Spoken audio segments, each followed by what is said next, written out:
எல்லாருக்கும் வணக்கங்களே. கணவன் என்ற சொல்லுக்கு ஆங்கிலத்தில் ஒரே ஒரு வார்த்தை தான் இருக்குதுங்க, அது ஹஸ்பண்ட். ஆனால் தமிழில் ஏகப்பட்ட பேர் இருக்குதுங்க. ராமாயண காலத்தில் சுவாமின்னு கூப்பிடுவாங்க. தேவலோகம் இருக்குதோ இல்லையோ, சப்போஸ் இருந்துச்சு அப்படின்னா அங்கே கல்யாணமான அத்தனை பெண் தெய்வங்களும் தன்னுடைய கணவன்மார்களை சுவாமி என்று கூப்பிடுவாங்களாம். அதன் பிறகு நாதா என்றும், அத்தான் என்றும், மாமா என்றும், மச்சான் என்றும், இப்போ நடைமுறையில் என்னங்க என்று வெகுவாரியான மக்கள் அப்படி தான் கூப்பிட்றாங்க. 60 பேர் சொல்லி கூப்பிட்றாங்களாம். அது என்னென்னு வரிசை அப்படி படிச்சிடலாங்க.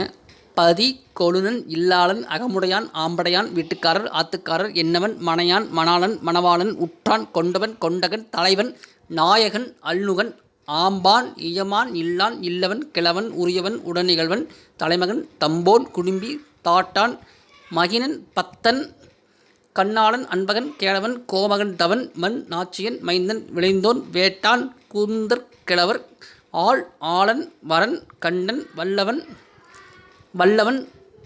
கண்வாளர், தற்கொண்டான், ஆர்வலன், அகவாளன், ஆளன், இல்லாளன், இல்லாளி, இல்லாளனி, இறை, ஐ அப்படின்னு கூப்பிடலாமா.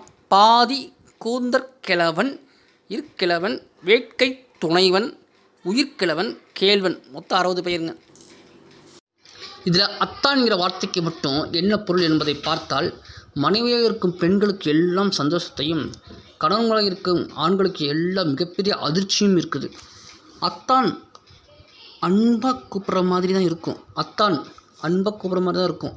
ஆனால் அதில் உள்ளே இருக்கிற அர்த்தத்தை பார்த்தீங்கன்னா, அவங்க கூப்பிடும்போது இப்படியெல்லாம் மனசுக்குள்ள நினச்சிட்டு தான் வெளில பாசமாக இருக்கிற மாதிரி கூப்பிடுவாங்களோன்னு உங்களுக்கு தோணும். அத்தான்ங்கிற வார்த்தைக்கு அர்த்தம் இதுதான்.